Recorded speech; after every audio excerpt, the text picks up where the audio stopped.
If you're someone who wants to start a podcast, or if you have a podcast right now that you want to grow, and you happen to be listening to my voice right now, then oh, do I have a treat for you inside of this episode. I have got an Emmy Award-winning media advisor and my dear friend, Vinnie Potestivo, who has worked with the likes of Beyonce and Mandy Moore and the Osbournes and Ashton Kutcher and so many more here inside the studio with me to help you think outside the box when it comes to growing a podcast. Vinnie's here to share 4 very unconventional, very little-known strategies for increasing your visibility, not just for your podcast, but for your online brand presence across the web, so that ultimately you can connect with more listeners who truly see the value in the work you're doing in the world.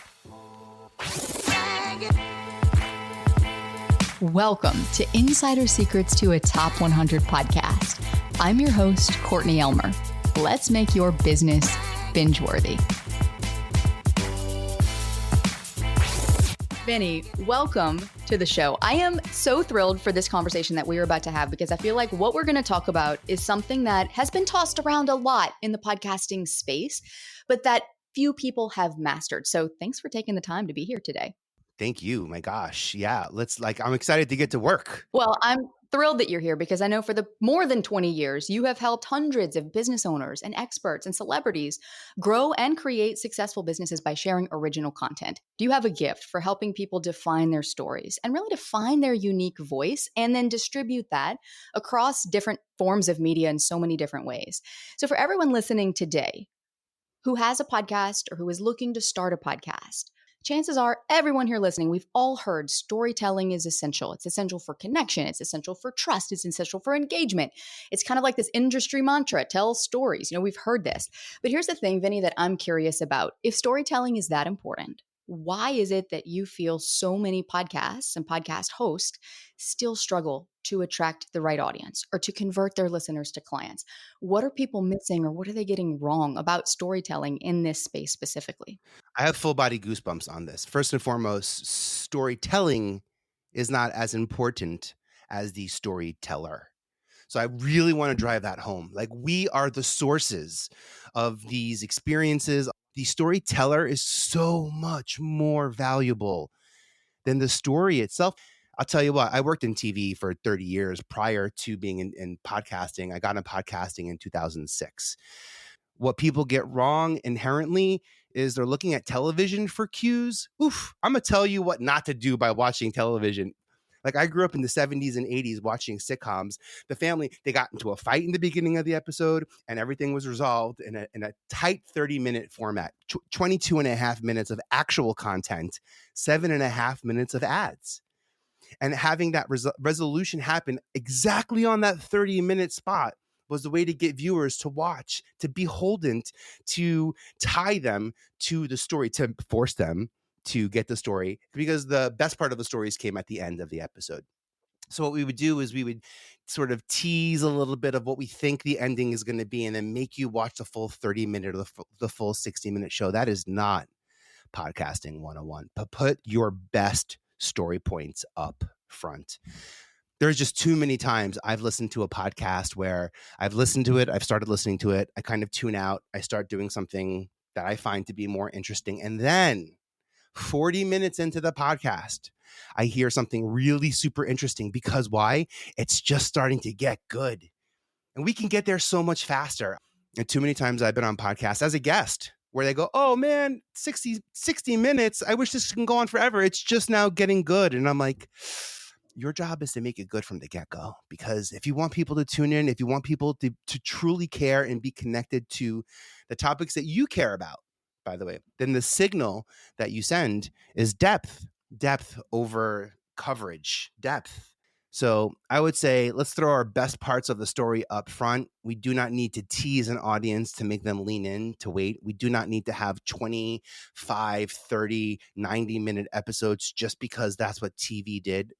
Something that you said there that jumps out at me is this idea that in our minds, we think our episode might need to be a certain length. I'm certainly guilty of this. In the past, when I first started my podcast, I was aiming for 30 minutes. Every episode had to be 30 minutes. I might have been on a conversation with a guest that really was just not good. And you know that, right? When you're a host and you're the You're like just not vibing, and it's just not the conversation you expected. And maybe it's not the conversation the guest expected either. I don't know. But you're kind of like 15-minute mark. You're like, I just want to exit this conversation. But you're like, but I got to go to 30 minutes. And that was me. And it was like forcing content that really wasn't authentic. And so I think there's something to be said for that. Also, too, I want to go back to what you opened up with there about the storytelling and the story itself versus the storyteller. I think that is really powerful. And, we've all heard that storytelling builds trust. I'm curious to hear your take on what is it that separates a good story from one that falls flat? How can we tell our stories in such a way that they land? And to your point, telling them earlier on versus making someone wait, for 45 minutes till the end of the episode. It's such a complicated question because there's the finite answer to this question is there is definitely no one way for all. I think that what makes a story fascinating is what makes the storyteller fascinating. I mean, look, I can look at I won't go too deep into religion here, but I can look at some pretty big books in the religion world, and I can literally tell you what they're called based on who wrote them. Not on what the parables were or what the lessons learned were or what the stories learned were. Literal first names of the people who wrote some of those books in the Bible. That's how important the storyteller is and what makes them fascinating. For people who are familiar with the Christian religious and understand what Judas's relationship was with Jesus, to understand that background, to understand where that person is coming from, and then to hear the story, it puts on a different layer to it. To listen to a 15-year-old Mandy Moore hosting a talk show on MTV in the year 2000 would ring differently than if Mandy Moore, the woman that she is today, were to be hosting her own Mandy Moore show. So I think that background really matters. What makes us fascinating is what makes our stories fascinating. And understanding what makes us fascinating, there's one woman who truly no one does this better than her. Her name is Sally Hogshead. There's literally a test I took. And I'm big on data, on what the data tells me and what the data is lacking. I'm big on data. I come from TV. Sometimes I'm told this is what the audience looks like. Sometimes I'm told this is the audience we don't have. How do we go get them? This single test allowed me to really sit back and lean into what it told me was fascinating, power and creativity. That's my strength, is staying focused to be really honest, to creating facts that build to the story that we want to be.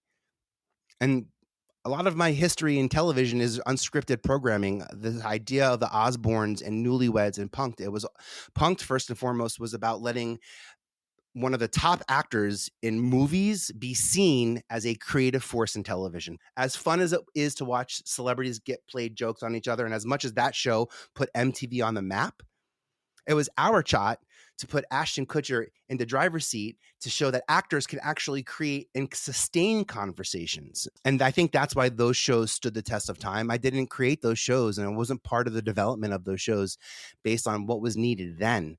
I was creating those shows based on what I thought would be potentially game-changing by empowering celebrities to create facts that they can stand by versus the news and the public media and the publicly traded area of media that gets final edit. Okay, this is really good, Vinny. I want to stop right there and go back to something you said that I just want to call more attention to. Please. Because you alluded to this, and it was this idea of the story we want it to be. Yeah. A lot of times I think, for me as a podcast host, and thinking about this and learning marketing 101 type things through the years, how do we market ourselves? How do we create content around what we do? How do we tell better stories? I look at my past and I look at, okay, well, here's the stories in my life that might have been map dots, right? They were pivot points in my journey, and I tell those stories. But we're not often future thinking about what we want the story to be. But this was something that finally started to put my podcast on the map, whereas before it was just a general interest business podcast. And I felt like, gosh, I need the audience in order to first be seen as an expert. And one day it just dawned on me, Vinny, and I'm like, no, I need to do the opposite. I need to start showing up as that expert and start believing in myself as that expert so that others would begin to see me as that expert. So can you help us unpack that a bit for someone who's listening right now, who maybe is feeling like they've got this podcast, but it's not growing as quickly as they expected it to? They want listeners to be hanging on their every word. They want to be seeing those downloads and those listens increase every week. But maybe they haven't quite gotten clear on what they want their story to be yet. And at the very end, what you were just saying about helping these celebrities kind of create the facts and control the narrative versus letting the narrative just be told or controlled by someone else. How can we begin to think that way as podcast hosts? And what is the impact that that can bring to our podcasts? Oh yeah, yeah, absolutely. And I mean, I have to acknowledge, I can't control the stories, but I can contribute. I can contribute. That's the power of podcasting, first and foremost. I'm sitting here today knowing that Courtney has absolute final control over final edit. And as respect, I will not even say to you, hey, can I get a pass on this episode? Can I listen to the episode and approve it beforehand? I would never insult anybody by asking that question. But what I will do is maybe send you an email after this with 20 titles, potentially 20 titles of the headline based on what we talked about, because these are words that maybe I care about, because to be honest, I don't want the word former talent executive. I don't want former MTV, former Bravo. I don't need the past to dictate my future. I don't need it in my title, and I didn't need it in my career. I didn't need more experience to get ahead in this career. I needed to be the experience, and I go out of my way to do that. I don't try to be better than my peers. I try to be different. And you, of all people, know that I will take the scenic route any way that I can. People. It's always people. It's who, not how. So how do you grow your podcast? Who? So let's start with that. Who could I call? Do you have a 30-second ad? Am I a similar podcaster to you and you think I have a similar audience? You could simply just pick up the phone, or I have an open message policy on LinkedIn. I love connecting with people on LinkedIn. Connect with me on LinkedIn. Ask if you can run a 30-second ad to promote your podcast at the tail end of my episodes. I think it's that important. And by the way, what a privilege and what a power. What a privilege and what a power to have that control over what makes final edit and what gets pushed out and seen. So I don't think that you need better episodes to get more audience. Usually you need more distribution. It's not about writing a better episode. It's not about having stronger guests. It's not about diversifying your episodes. It's truly just about getting more distribution on your podcast. And right now, podcasters look at the platforms and social media as a predominant way. I don't have that approach to growing my podcast. I, for example, know that people don't really truly love getting ads served in their podcast. So I choose, instead of trying to make $1 on my podcast episodes, I choose to find people who will support my podcast. I give them a 30, 60, 90-second clip of my podcast, ask if they'd like to run that. I reciprocate, and I'm able to put that on my podcast. I also have a platform. So it's not just about having a podcast, but a platform that empowers that. My I Have a Podcast platform is what put my I Have a Podcast podcast on the map. I decided I'm going to go back to your point earlier about talking to people that you don't get along with. I was like, I'm just going to talk to people I know and trust and have gone through deep wins and deep fails with, and talk about those. That allows me to show up in a way where I'm not trying to impress anyone who out there has newsletters that you can call and ask if they'd like to feature you. What are you doing in your podcast to help support the community? And that's the power of, I don't know, I would say integrating, where most people try to partner up and they try to create some type of partnership with somebody or collaboration, which is like my goal, your goal, and then we're going to create a third goal so that we can work together instead of just integrating in with each other. It's a long game for me. Most people out there aren't listening to podcasts. They're listening to podcast episodes. Most people who find you aren't going to find your podcast. They're going to find your podcast episode.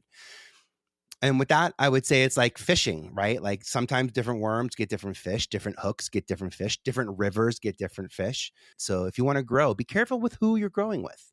Be careful with where you're growing with. The who really matters. Be intentional. There's intentionality and divisiveness. Divisiveness is me and you sitting down, figuring out how can we get people to buy my product. That's divisiveness. Intentionality is what exactly Courtney and I did, which is how do we make an impact, not just in this conversation, but in our friggin' industry. Our episodes are what makes this industry grow at a rapid rate, faster than TV and film. So if we are part of the growth and we are part of the solution, I don't know what the future is, but I know we can make it together. Yeah, Vinny, you bring up so many important points and so many things here that are honestly countercultural, counterintuitive, counter to what many of us are taught and led to believe. And it's worked for you. And I think this reinforces the point that you made earlier on in our conversation, which is there is no one way. There is no one way. For most of us, we know we need to get our content, this content that we spend hours creating, in front of more people.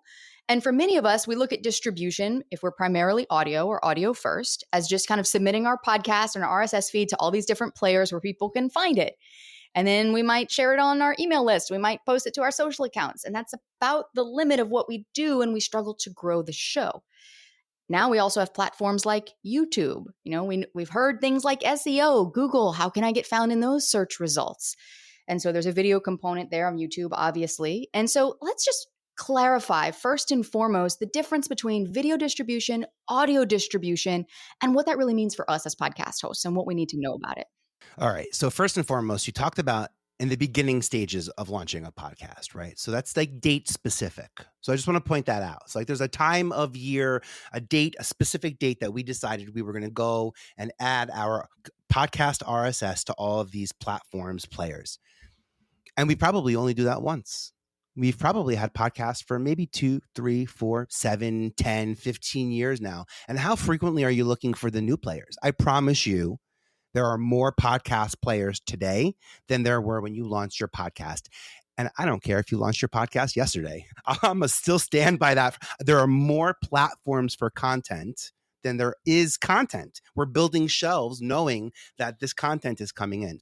I'm going to probably give a bunch of links, but the best one is vpe.tv/gift. That'll take you actually to a Notion database that I created that has over 50 podcast platforms that I think most people probably aren't already on. So sometimes it's not about getting more distribution on an existing platform. It's simply getting bigger distribution on smaller platforms. Like, yo, I'm from New York. I am cool to be a big fish in a small pond. I look for those opportunities and moments. There are billions, hundreds and hundreds and hundreds of millions of users on Facebook and on Instagram and on TikTok. The thing I love most about LinkedIn is LinkedIn is cool at a 950 million members globally. Like we're not as big. We're just not as big as Insta and TikTok and Facebook and some of those other ways. I was like, cool, that sounds like a great place for me to be.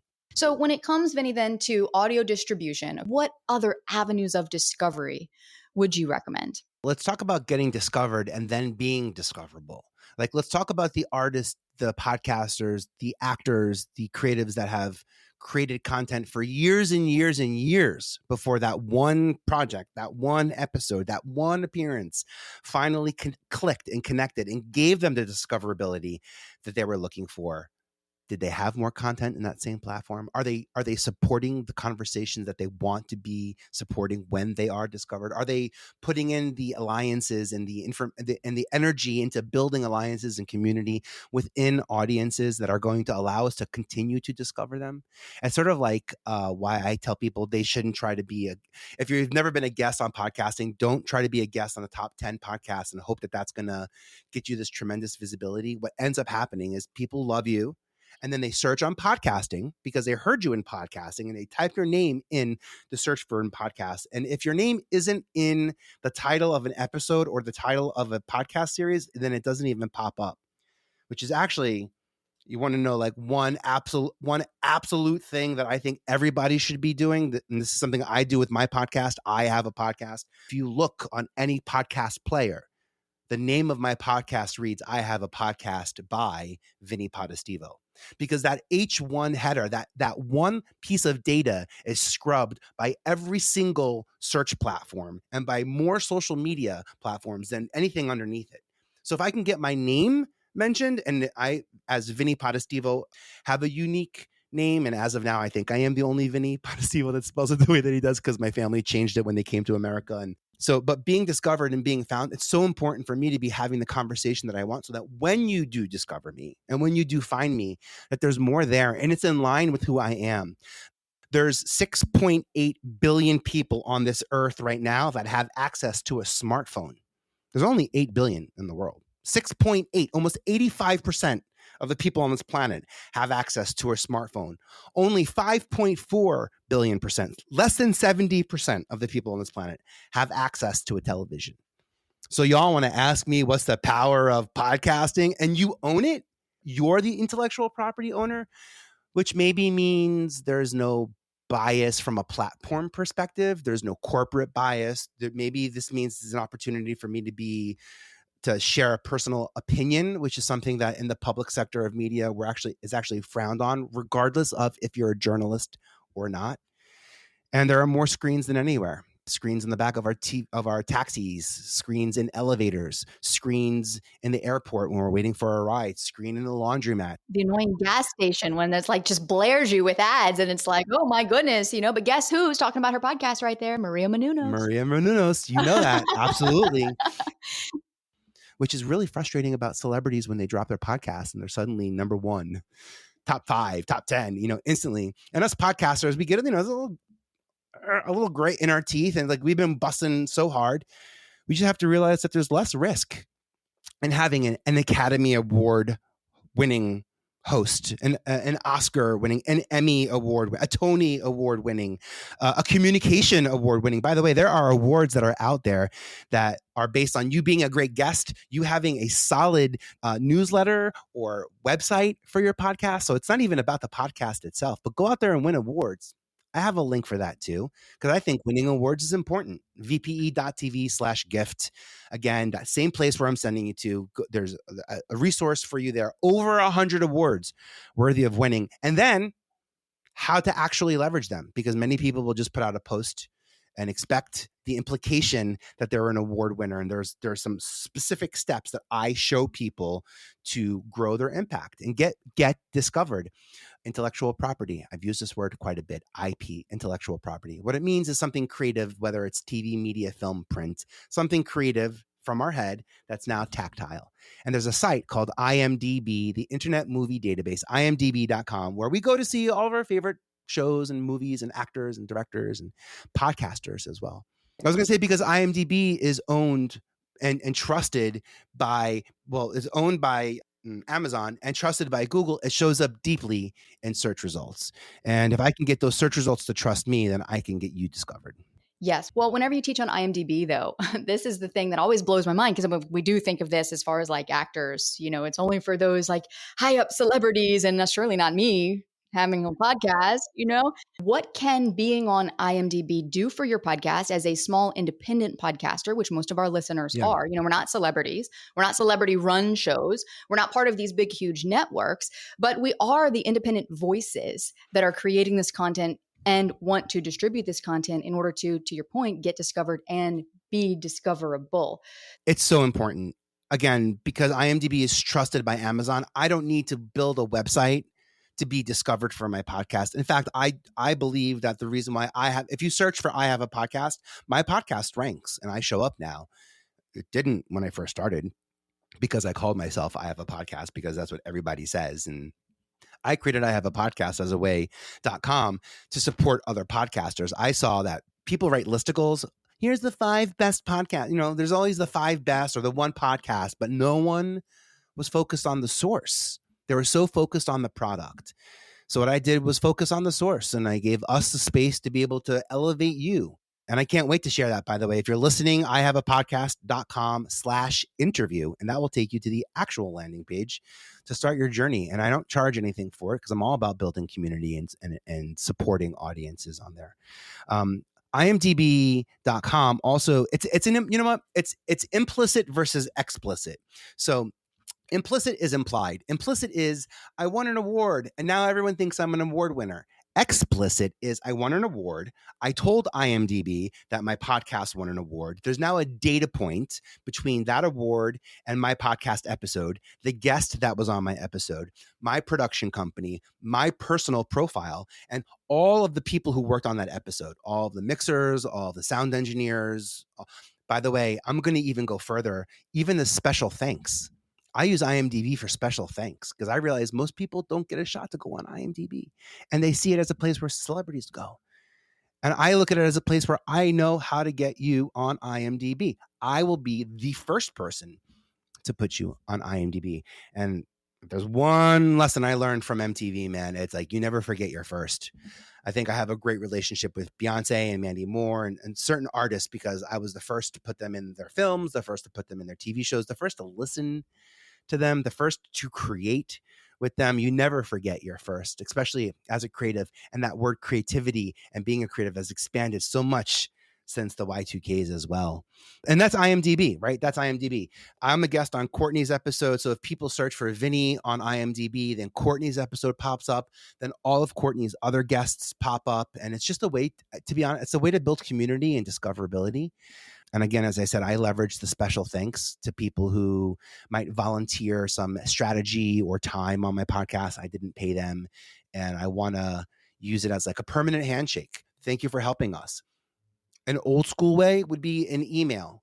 The new school way for me is like, tell the world, make it an explicit data point. The explicitness is important because of what's going on in search. GPT and Gemini. The AI models aren't picking up what your implied reputation is. They're picking up what your explicit reputation is. And that was something I knew I can do on I Have a Podcast. It's also the reason why I love LinkedIn, because I bet if I were to look at your search results, probably somewhere in the top 5, because you're pretty active on LinkedIn, as active as I am on LinkedIn. LinkedIn is a very trusted source. And who we tell LinkedIn matters not only to the people in LinkedIn and who LinkedIn introduces us to and who LinkedIn puts us in front of, but how LinkedIn represents us off that platform as well. Yeah, well, Vinnie, every time I talk to you, I learn something new. And this is why I just value the way that you think. Because for so many of us, we hear like, okay, do this to grow your podcast. Do this, you need to be consistent, right? Share it, all these things. And that's great. And that's good. And that's fine. And that's a good baseline to start from. But one of the things that I know that you've said this many times is that you're all about being different. And that really comes through in the way that you teach and in what you teach, right? I'm guarantee you, nobody here, I never thought about IMDb for a podcast until I learned that from you. And so this is why for us as podcast hosts, and if you're listening right now, I want you to take this away, this idea that not only do you have to be different in terms of your positioning, your messaging, and then of course, consistently get that message out there, but to think broader about your podcast and how this fits into your brand as a whole and how you are leveraging this for your brand as a whole, not just as a tool for, let's say, lead generation or for content generation or for brand awareness, but how can we actually build your show into the broader narrative of your brand? What do you want that narrative to be? And that we essentially get to contribute to the story. I want people to realize how much control we do have over the things we are inputting so that we can begin to build this story around who we are, what we do, and the contribution that we make to the world. I want to dig into LinkedIn with you too, Vinnie, before we wrap up for the day, because this was something else that I learned from you, where instead of just putting like your past experience on LinkedIn or, actually tell LinkedIn who you are. Yeah, right. Like so much of how we were taught, or maybe how we used to use LinkedIn, was to represent our accomplishments. Maybe, right? Because there's like a lot of social proofing that's happening. Maybe we're proving that we can do the things that we say we are, and we're listing all of our biggest wins because we think that our wins are, what helps us in the future. My growth on LinkedIn is not predicated on the amount of posts that I make. My growth on LinkedIn is predicated on having an impeccable profile. I've taken time to send signals to LinkedIn for it to know who I want to find me. Every page on LinkedIn has something called a social selling index score. And understanding how you're performing, really, you can look at your social selling index score. And I'll give Courtney the link for that as well. I have a link to take you straight to where your social selling index score is, and to see exactly what type of impact you're making. So if y'all are looking at your LinkedIn page, anything that's bold is going to be the first thing that LinkedIn thinks of you. So right underneath your title is your headline section, the first section of your about section, and then certainly anything that's in bold in your experience section. This is what we're signaling to LinkedIn, that this is who we are today. And often we get it wrong because we're talking about who we were before.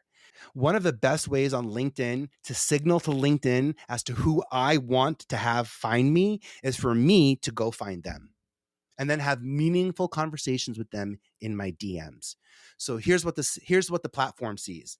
That platform sees me requesting who I want to connect with, which signals to the platform this is the type of accounts that I'm looking for. There's an acceptance of this request, which signals to the platform that these types of people that I'm looking for are also willing to connect with me. And then I have a meaningful conversation with them in my one-on-ones. Also, newsletters. And if there's one thing that I will impart on you in this episode, it is the power of newsletters. I was one of a dozen or so podcasts in the LinkedIn Podcast Academy, and have been on the LinkedIn Podcast Network. Newsletters, formerly articles on the LinkedIn platform, are an amazing, the number one trick, the number one tool to growing, sustaining, cultivating your audience into community members, right? So we're not coming out with newsletters based on the freshness of episode, because then I'm teaching my audience that the freshness of the episode matters more than the content itself. I'm not saying listen to my new episode, listen to this guest, because no one cares. No one cares. They want to know, what are you talking about? So I'm saying top 5 ways to grow your career. First and foremost, you don't have to be paying for LinkedIn to get the newsletter. It goes via email. You get an in-app alert. You get an in-feed alert. You get lots of alerts. So there's, the second I follow someone's newsletter, I automatically follow them. So if I follow you first, then the next thing that LinkedIn will say is that, hey, this person has a newsletter. Would you like to follow it? Because that's how important that is, being from the source. But here again, LinkedIn is prioritizing the source of the storyteller over the story. If you share this story, the storyteller reaps the rewards of growth. And there's no other platform right now that does that. If I like someone's content on some platform, I don't follow them. I might see them, maybe on Insta. I might see them again. TikTok, probably I wouldn't see them again. Facebook, I don't even know. I'm speculating now. It's about the impact of intelligence and experience in education, and newsletters that support conversations in between episodes. Again, don't create a newsletter to only talk about new episodes. That's what most people get wrong. What you said about giving all the goods away right there. I've adopted this philosophy, Vinnie, now, and through the school of hard knocks, learning what not to do of, if someone is reading my newsletter, whether that be an email, whether that be on LinkedIn, whether that be a short form piece of content, let's say that they are consuming on one of these other short form platforms, any piece of content that I put out, that it should leave that person with a valuable takeaway. And if my content didn't do that, I missed the mark. Now, does that mean that I have to give all of it away in that 7-second video? No. And for me, if I have a long form piece of content like a podcast, I might say, hey, here's one tip. And then here, go listen to this episode if you want tips 2, 3, and 4. Or here's the high level look at all of the tips. If you want the deep dive, go listen to the episode, much like you described there in that article or that newsletter on LinkedIn. And so I think the more that we as podcast hosts can adopt this mindset right here that you have just given us and laid out so beautifully is twofold. One, what you've been saying implicitly, not explicitly throughout this conversation, but to be proactive in who you are and in how you want these huge platforms to see you, and therefore others and your audience to see you. And then number 2, lead with that value and really think about, you're creating this podcast. You're creating this source of content. It's your primary source of content. But chopping it up and just posting it across everywhere is not going to be effective, because we want to be able to build that community on these other platforms as well. That's the purpose. That's what the platform wants.